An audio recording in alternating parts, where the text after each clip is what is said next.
as ek iemand gemis het nog om te groet. Môre. Ek sien dis net die braves wat hier is, wat die koue trotseer vir môre. Ja. Maar ons is dan oor die helfte vir die winter, nie bekommerd wees nie. Ons sit net so, dan bid ons saam. Die Hemelse Vader, ons loof U en ons prys U.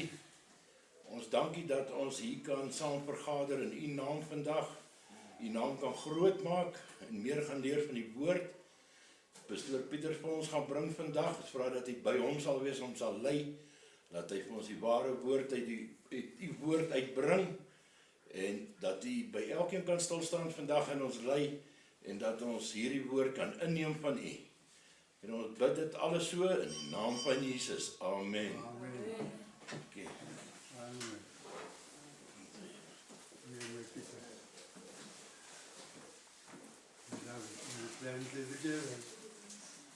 Môre al die geliefdes weer. Môre. Ons in die huis van die Here. Ons is op hierdie vars, koue wintersoggend. Vandag se tema, die evangelie. Nou vandag wil ek ons 'n bietjie kyk na wat is die evangelie weer? En die evangelie soos wat vir ons opgeteken is in God se woord. En dan hoe kan ons in vandag se tyd nog die evangelie verkondig? Goed.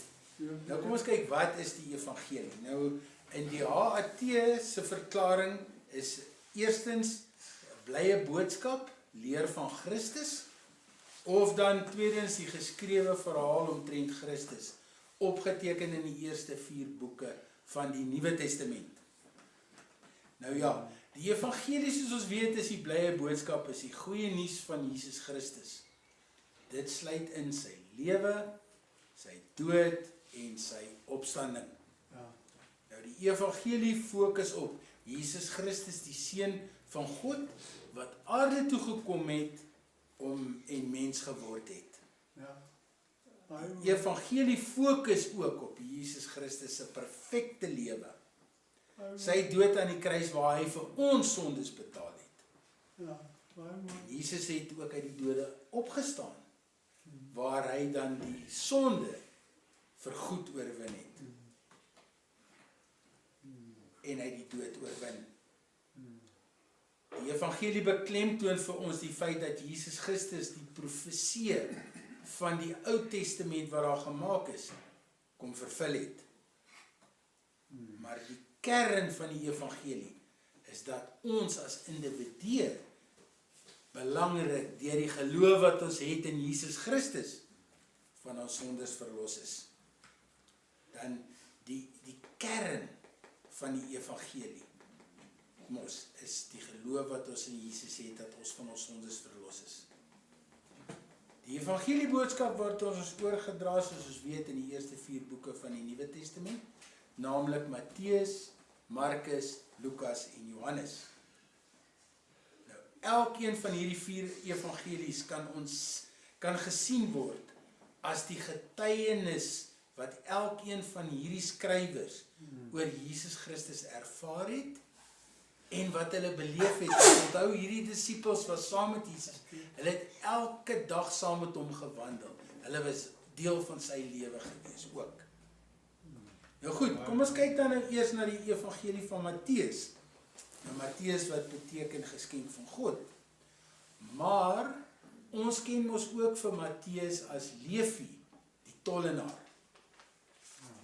Nou Matteus bring in sy evangelie vir ons die blye boodskap dat Jesus Christus die beloofde verlosser is.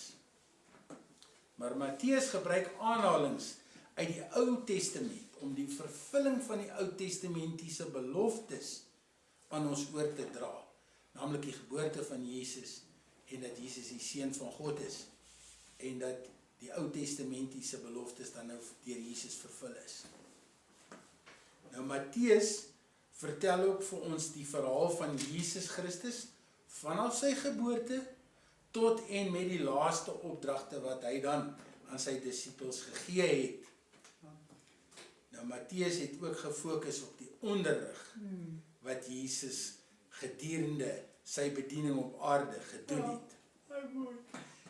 Van Die onderwerpe in Matteus se evangelie sluit in Jesus Christus se geboorte, die geslagsregister, die doop en versoeking van Jesus, die sendingopdrag, die gelykenis oor die koninkryk, betekenis van disippelskap, die koms van die koninkryk en belangrik, Johannes vertel vir ons van Jesus Christus se lyding, sy dood en sy opstanding. Goed, dan as ons kyk na die evangelie van Markus, Markus in Latyns. Maar Markus se evangelie spring sommer dadelik weg in hoofstuk 1 vanaf vers 1 met die woorde: die evangelie van Jesus Christus, die seun van God. Nou Markus in sy evangelie fokus op Jesus se lewe en sy bediening. Maar wat vir Markus nou belangrik is en waar hy baie op gefokus het, is die feit dat ons moet geloof hê. Geloof was vir hom belangrik. En Markus se weergawe van Jesus Christus se verhaal is eenvoudig, maar baie duidelik. Nou van die onderwerpe nou in Markus se evangelie sluit in, hy gee vir ons 'n inleiding oor Johannes die Doper, Jesus Christus se optrede in Galilea, die aankondiging van Jesus Christus se dood en sy opstanding, en dan vertel hy vir ons van gebeure wat plaasgevind het in op pad na Jerusalem, en ook van die gesprekke wat in Jerusalem plaasgevind het. Nou, Markus vertel vir ons van Jesus se lyding en sy opstanding. Goed, dan kyk ons na die evangelie van Lukas, Lucio in Latyns, maar ons weet ook mos dat Lukas was 'n geneesheer. Nou Lukas in sy evangelie beaam groot gedeeltes van die gebeure, soos wat vervat is in Matteus en Markus.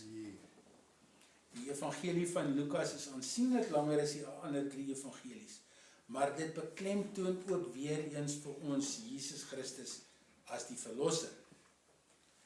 Nou, in Lukas se evangelie vertel hy vir ons van waarnemings en wonderwerke. Maar wat belangrik is in sy evangelie, hy vertel vir ons die rol wat die Heilige Gees gespeel het gedurende Jesus se bediening. Nou meer as in die ander evangelies vertel Lukas ons van wie Jesus Christus se gevoel aangeraak het. En ons dink aan Lazarus, want die skrif vertel vir ons hoe Jesus bedroef geword het en hoe hy geween het. Maar ook Lukas beskryf vir ons hoe hy omgegee het oor die armes, die behoeftiges, as ook vroue, en ons weet almal die spesiale plekkie wat Jesus in sy hart het vir kinders. Lukas dan in sy evangelie ook wys vir ons uit die koms van die verlosser en sy oorwinning oor die magte van die bose. Nou, van die onderwerpe in Lukas se evangelie is die geboorte van Jesus Christus, die geboorte dan van Johannes die Doper, Jesus se werksaamhede en prediking in Galilea, die ondergang van Jerusalem en die wederkoms, en dan Jesus Christus se lyding, sy dood en sy opstanding, en Lukas vertel ook vir ons van die hemelvaart, wat ons nie gesien het in Matteus en Markus. Dan laastens kyk ons na die evangelie van Johannes. En sy Hebreëse naam gaan ek nie eens probeer uitspreek nie, maar dit beteken God is genadig. Nou Johannes stel Jesus Christus voor as die ewige woord wat mens geword het en onder ons kom woon het. Maar anders as in die ander evangelies tree Jesus hoofsaaklik op in Judea en Jerusalem. Maar kenmerkend van Johannes se evangelie is die gebruik van die simboliese begrippe om vir ons die geestelike waarhede uit te wys. Soos byvoorbeeld water, Jesus wat die lewende water, lig, Jesus die lig van die wêreld, brood, Jesus die brood van die lewe, die herder van skape, die wingerdstok, lote en sy vrugte. Dan beskryf Johannes ook vir ons die vyand baie meer in hierdie evangelie. En hy lig ook vir ons uit die vyand se planne en die vyand se doelwitte. Goed, en dan van die onderwerpe in Johannes die Evangelie sluit dan vir ons in Jesus Christus se eerste disippels, Johannes die Doper, Jesus Christus se openbare optredes, Jesus Christus se afskeidswoorde aan sy disippels en Jesus Christus se lyding en sy dood en die opstanding in hierdie evangelie wys hy ook vir ons uit die verskynings van Jesus wat ons nie gesien het in die evangelie nie, na sy opstanding, hoe Jesus verskyn het aan verskeie mense.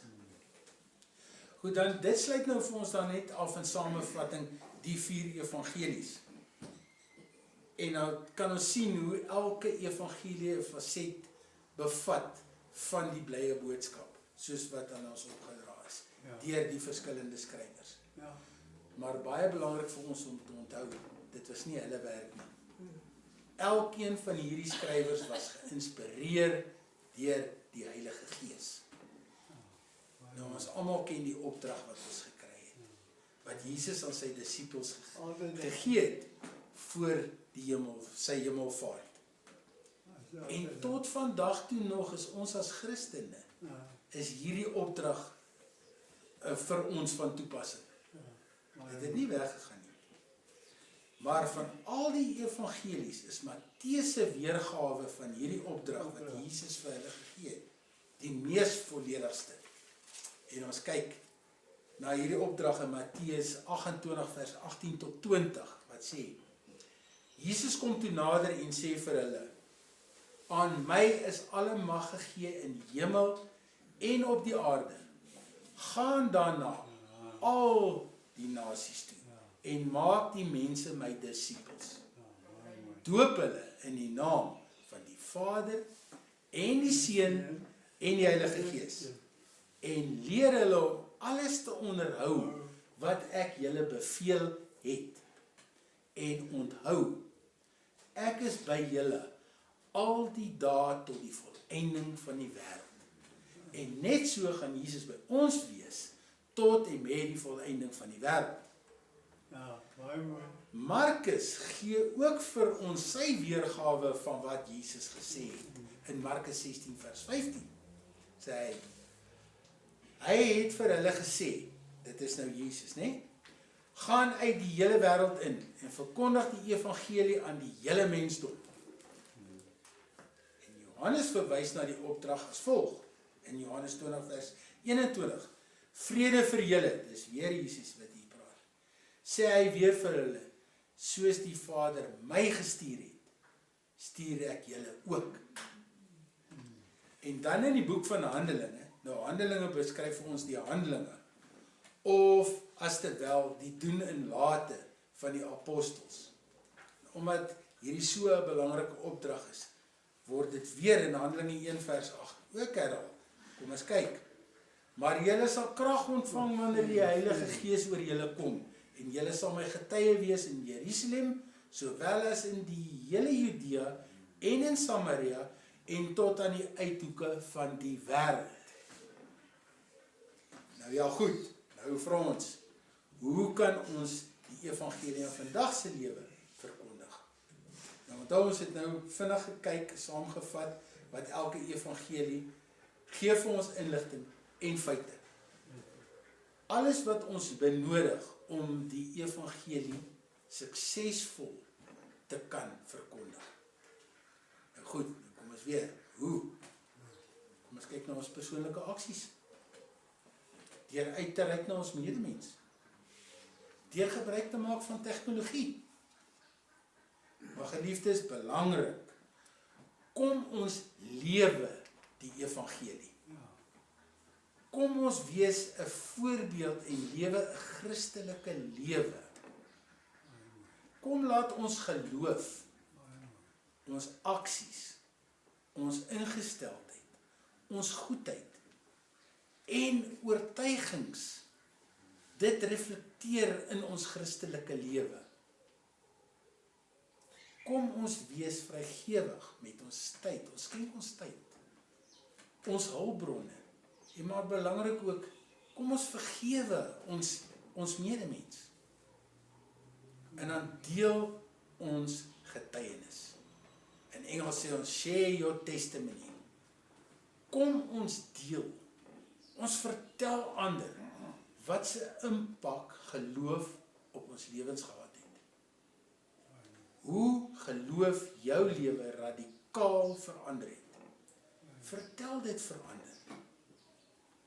Kom ons deel ons oortuigings, bidure, selgroepe, omgeegroepe, maar dan weer belangrik, gebed, die fondasie van omtrent alles, gebed. Kom ons bid vir ons gemeenskappe en vir ander mense se behoeftes. Ja. Maar ons moet ook bid vir geleenthede om die evangelie te kan verkondig. Dan kom ons reik uit na ander, ons reik uit na ons medemens. Ons nooi mense kerk toe, nooi hulle bidure toe, selgroepe, Bybelstudies. En kom ons maak voorsiening vir geleenthede waar ander geloof in aksie kan ervaar. Want as 'n persoon geloof in aksie kan ervaar, kan ek jou waarborg, daardie persoon gaan dit met ander deel. Hy gaan dit vertel, hy gaan dit deel. Dit is so. Kom ons wees betrokke by gemeenskapsprojekte. Maar belangrik is ook, kom ons wys liefde en omgee deur ander te bedien in tye van nood. Kom ons gebruik ons talente, kuns, musiek, brei of hekel, sport. En dan kan ons sodoende die evangelie daardeur ook oordra. Kom ons gebruik tegnologie. En daar's baie platforms deesdae. Daar's SMS, daar's WhatsApp, daar's Spotify, daar's Facebook. Noem hulle. Wat ons elke week ook, waar pastoor Jan die boodskap op YouTube vir ons gaan plaas. Dat die boodskap kan uitgaan, die woord van God kan uitgaan. Dit is hoe ons dit doen, om opbouende boodskappe uit te stuur. Persoonlike ervarings, miskien Bybelversies. Ja, ek moet nou begin bietjie afsluit. Kom ons versprei geestelike literatuur, soos Bybels. Daar is boeke, daar is almanakke, boeke, blaadjies. Kom ons gebruik alles in ons vermoë om die opdrag wat God aan ons gegee het, te kan uitvoer. Maar ter afsluiting, geliefdes, kom ons bid vir wysheid en leiding en vra vir God om ons te help met hierdie taak wat hy vir ons opgegee het. Dit is nie 'n maklike taak nie, maar onthou, ons is daar om mekaar te ondersteun. Maar belangrik, kom ons vra vir God dat hy ons sal help om die evangelie van verlossing te kan verkondig. En belangrik om te onthou, God alleen kan harte verander. So kom ons vertrou in hom om deur ons te werk. Amen. Baie mooi. Kom ons sluit af. Hemel Vader, ons dankie so vir hierdie dag. Ons dankie so vir alles wat U in ons lewens vir ons doen. Maar Vader, ons dankie vir U woord. En ons kom in hierdie oggend na U toe en ons vra U Vader om ons te help met hierdie opdrag wat U vir ons gegee het. En dat ons in hierdie komende week sal fokus daarop om hierdie evangelie van hierdie blye boodskap aan ander te kan oordra, sodat ons kan U koninkryk help bou. Ons dankie daarvoor. Jesus, ons vra in die naam van Jesus Christus. Amen.